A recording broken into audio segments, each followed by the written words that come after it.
Subscribe our YouTube channel and watch our videos. الحمد لله نحمده ونستعينه ونستغفره ونؤمن به ونتوكل عليه ونعوذ بالله من شرور أنفسنا ومن سيئات أعمالنا من يهده الله فلا مضل له ومن يضلله فلا هادي له ونشهد أن لا إله إلا الله وحده لا شريك له ونشهد أن سيدنا وسندنا وحبيبنا وشفيعنا ومولانا محمدا عبده ورسوله صلى الله تعالى عليه وعلى آله وأصحابه وبارك وسلم تسليما كثيرا أما بعد فأعوذ بالله من الشيطان الرجيم بسم الله الرحمن الرحيم يا أيها الذين آمنوا لا يحل لكم أن ترثوا النساء كرها ولا تعضلوهن لتذهبوا ببعض ما آتيتموهن إلا أن يأتين بفاحشة مبينة وعاشروهن بالمعروف صدق اللہ العظیم۔ میرے محترم بزرگوں اور دوستوں اور میرے غیور نوجوانوں، میں نے آپ حضرات کے سامنے خطبے میں ایک آیت تلاوت کی۔ اس آیت میں اللہ تبارک و تعالی تمام ایمان والوں سے خطاب کر کے فرما رہی ہیں کہ اے ایمان والو، تمہارے لیے یہ حلال نہیں کہ زبردستی عورتوں کے وارث بن بیٹھو، اور نہ یہ حلال ہے کہ انہیں تنگ کر کے اس مہر کا کچھ حصہ اڑا لینے کی کوشش کرو جو تم انہیں دے چکے ہو، ہاں اگر وہ کسی صریح بدچلنی کی مرتکب ہوں، اور ان کے ساتھ بھلے طریقے سے زندگی بسر کرو۔ میرے محترم بزرگوں اور دوستوں، انسانی زندگی اور انسانی معاشرے کی بنیاد مرد و عورت کے پاکیزہ تعلقات پر ہے۔ اگر یہ تعلقات خوشگوار ہیں تو خاندان میں نظم و ضبط اور استحکام ہے، اور اگر ان تعلقات میں ناخوشگواری اور کھیستان ہے تو خاندان پریشان و برباد ہے، تعمیر و ترقی سے محروم ہے، اللہ کی رحمت سے دور ہے۔ اللہ تعالیٰ نے مرد و عورت دونوں کو یکساں اہمیت دی ہے اور دونوں کو مناسب ذمہ داریوں کا متحمل بنایا ہے، دونوں کو مناسب ذمہ داریاں عطا کی ہیں۔ مرد کو بیوی بچوں کے نان و نفقہ اور تعلیم و تربیت کا ذمہ دار بنایا، عورت کو گھر کی حفاظت، بچوں کی نگہداشت اور پرورش کا ذمہ دار بنایا، اور یہ دونوں اپنی اپنی ذمہ داریوں کے بارے میں، اپنی اپنی ذمہ داریوں کے سلسلے میں اللہ کے یہاں جواب دہ ہوں گے۔ میرے محترم بزرگوں اور دوستوں، آقا مدنی صلی اللہ علیہ وسلم نے فرمایا، الرجل راع على اہل بیتہ والمرأة راعیة على اہل بیت زوجها وولده فکلکم راع وکلکم مسئول عن رعیتہ۔ مرد اپنے اہل خانہ کا نگراں ہے، عورت اپنے شوہر کے گھر اور بچوں کی نگراں ہے۔ تم میں سے ہر شخص نگراں ہے اور اپنی نگرانی کے سلسلے میں اللہ کے ہاں جواب دہ ہوں گے۔ میرے محترم بزرگوں اور دوستوں اور میرے غیور نوجوانوں، اللہ تعالیٰ نے مرد و عورت کو ایک دوسرے کی تکمیل و تسکین کا ذریعہ بنایا ہے، اور دونوں کے حقوق ایک دوسرے پر مقرر کیے ہیں۔ اللہ تبارک و تعالیٰ کا ارشاد ہے، وَلَهُنَّ مِثْلُ الَّذِي عَلَيْهِنَّ بِالْمَعْرُوفِ۔ مردوں کے لیے بھی عورتوں کے لیے بھی معروف طریقے پر ویسے ہی حقوق ہیں جیسے مردوں کے حقوق ان پر ہیں، البتہ مردوں کو ان پر ایک درجہ حاصل ہے۔ میرے عزیزو، میاں بیوی دونوں کو برابر کے حقوق اور فرائض کا ذمہ دار قرار دینے کے باوجود اللہ تعالیٰ نے شوہر کو بیوی پر معمولی فضیلت عطا کی۔ اس کی وجہ بھی دوسری آیت میں واضح فرما دی کہ مرد پر بیوی بچوں کی کفالت کی ذمہ داری ہے، اور یہ فطری بات ہے کہ کفیل اور ذمہ دار کو زیر کفالت افراد پر، کفیل اور ذمہ دار کو اپنے ماتحت افراد پر برتری اور فوقیت حاصل ہوتی ہے۔ اللہ تبارک و تعالیٰ کا ارشاد ہے، الرجال قوامون علی النساء بما فضل اللہ بعضهم علی بعض وبما انفقوا من اموالهم۔ مرد عورتوں پر قوام ہیں، مرد عورتوں پر نگہبان ہیں، اس بنا پر کہ اللہ نے ان میں سے ایک کو دوسرے پر فضیلت عطا کی ہے، اور اس بنا پر کہ مرد اپنے مال خرچ کرتے ہیں۔ میرے محترم بزرگوں اور دوستوں، شوہر اگر گھر کا نگراں اور مینیجر ہے تو اسے گھر کے مسائل کو اہل خانہ کے مشورے سے حل کرنا چاہیے، ڈائریکٹر بن کر حکم نہیں چلانا چاہیے، گھر کے لوگوں کی عزت و احترام کرنا چاہیے، اور ان کے بارے میں اللہ اور اس کے رسول صلی اللہ علیہ وسلم کی ہدایات کی پابندی کرنی چاہیے، ان کے بارے میں اللہ اور اس کے رسول صلی اللہ علیہ وسلم کی ہدایات کو فالو کرنا چاہیے۔ اسلام سے پہلے عرب سماج میں بلکہ دنیا کے دوسرے حصوں میں عورتوں کو عزت و احترام کا مستحق نہیں سمجھا جاتا تھا، ان سے بدسلوکی کی جاتی تھی، ان پر ظلم و زیادتی کی جاتی تھی، ان کے مال و جان پر ناجائز قبضہ جمایا جاتا تھا۔ اسلام نے جاہلیت کے اس غیر انسانی عمل کو ختم کر دیا اور عورتوں کو یکساں عزت و احترام کا مستحق قرار دیا، خاص طور پر بیوی کی عزت و اکرام کو بہت پاکیزہ اور بلند مرتبے تک پہنچا دیا۔ آقا مدنی صلی اللہ علیہ وسلم نے عورتوں کے ساتھ حسن سلوک کرنے اور ان کی عزت و تکریم کو مردوں کی شرافت کا معیار بنایا ہے۔ آقا مدنی صلی اللہ علیہ وسلم نے فرمایا، خیرکم خیرکم لأہلہ وانا خیرکم لأہلہ، تم میں بہترین انسان وہ ہے جو اپنے گھر والوں کے لیے، اپنی فیملی کے لیے بہتر ہو، اور میں تم میں اپنے گھر والوں کے لیے، اپنی فیملی کے لیے سب سے بہتر ہوں۔ میرے عزیزوں، ایک موقع پر آقا مدنی صلی اللہ علیہ وسلم نے ارشاد فرمایا، ان من اکمل المؤمنین ایمانا احسنهم خلقا وخیارکم خیارکم لنسائہم، مومنوں میں سب سے کامل ایمان اس کا ہے جس کے اخلاق سب سے زیادہ اچھے ہوں، جس کے اخلاق سب سے زیادہ اچھے ہوں، اور تم میں بہترین انسان وہ ہے جو عورتوں کے سلسلوں میں بہتر ہو۔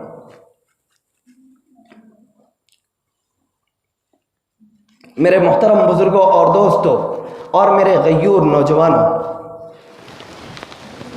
آپ نے دیکھا اور سنا ہوگا کہ بہت سے لوگ جو باہر کی دنیا میں، مجلسوں میں، دفتروں میں، محفلوں میں بہت مہذب، شریف اور باوقار نظر آتے ہیں، لیکن جب وہ اپنے گھر جاتے ہیں، جب وہ اپنے گھر کی طرف کا رخ کرتے ہیں تو اپنی بیوی بچوں پر ظلم ڈھاتے ہیں، ان کے حق میں ظالم اور سفاک بن جاتے ہیں۔ بہت سے بظاہر دیندار بھی یہی حرکت کرتے ہیں۔ یہ سب جاہلیت کی عادت ہے جس کو اسلام ختم کرنے کے لیے آیا تھا۔ میرے محترم بزرگوں اور دوستوں، حضرت ایاس ابن عبداللہ رضی اللہ تعالیٰ عنہ بیان کرتے ہیں کہ آقا مدنی صلی اللہ علیہ وسلم نے صحابہ کرام کو یہ کہہ کر اپنی بیوی کو مارنے سے منع فرمایا، لا تضربوا اماء اللہ، اللہ کی بادیوں کو نہ مارو، اللہ کی بادیوں کو نہ مارو۔ چنانچہ صحابہ کرام نے اس پر عمل کیا۔ نتیجہ یہ ہوا کہ حضرت عمر رضی اللہ تعالیٰ عنہ آقا مدنی صلی اللہ علیہ وسلم کے پاس آئے اور آ کر کہنے لگے کہ عورتیں اپنے شوہروں پر جری ہو گئی ہیں، عورتیں اپنے شوہروں پر بہادر ہو گئی ہیں اور ان کی تادیب کی اجازت چاہیے۔ آقا مدنی صلی اللہ علیہ وسلم نے اجازت دے دی۔ پھر بہت سی عورتیں آقا مدنی صلی اللہ علیہ وسلم کے پاس آئی اور اپنے شوہروں کی بدسلوکی کا شکوہ کرنے لگی۔ آقا مدنی صلی اللہ علیہ وسلم نے صحابہ کرام کو مخاطب کر کے فرمایا، لقد طاف بآل بیت محمد صلی اللہ علیہ وسلم نساء کثیر یشکون ازواجہن لیس اولئک بخیارکم، بہت سی عورتوں نے آقا مدنی صلی اللہ علیہ وسلم کے گھروں کا چکر لگایا اور یہ عورتیں اپنے شوہروں کی بدسلوکی کا شکوہ کر رہی تھی، ان سے بدسلوکی کرنے والے تم میں سے اچھے لوگ نہیں ہیں۔ میرے محترم بزرگوں اور دوستوں، آقا مدنی صلی اللہ علیہ وسلم نے اپنے آخری خطبہ حجۃ الوداع میں بھی عورتوں کے ساتھ حسن سلوک کرنے کی خصوصی تاکید فرمائی تھی۔ آپ نے فرمایا تھا، اتقوا اللہ فی النساء فإنکم اخذتموہن بامانۃ اللہ واستحللتم فروجہن بکلمۃ اللہ، عورتوں کے معاملے میں اللہ سے ڈرتے رہو، اس لیے کہ وہ تمہارے پاس اللہ کی امانت ہے، تم نے ان کو اللہ کی امانت کے طور پر لیا ہے اور ان کی شرمگاہیں تم پر اللہ کے کلمے کی وجہ سے حلال ہوئی ہیں۔ میرے محترم بزرگوں اور دوستوں اور میرے غیور نوجوانوں،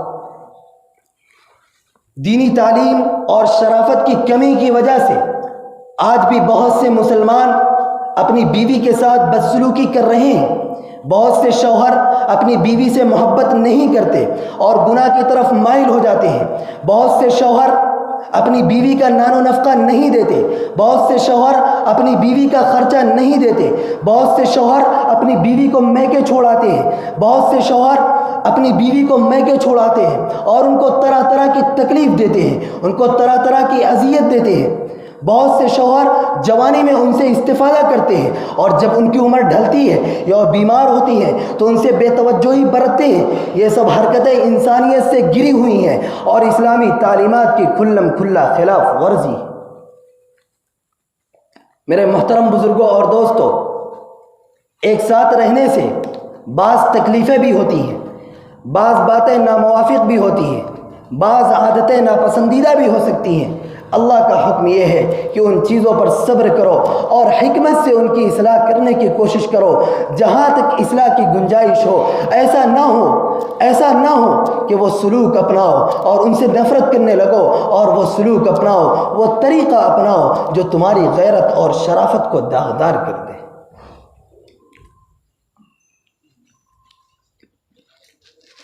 آقا مدنی صلی اللہ علیہ وسلم نے فرمایا, لا يفرق مؤمن مؤمنا ان کرہ منها خلقا رضی منها آخر. کوئی مومن مرد کسی مومنہ بیوی سے نفرت نہ کرے. اگر وہ اس کی بعض عادتوں کو ناپسند کرتا ہے تو اس کی دوسری عادتوں سے وہ خوش بھی ہوتا ہے.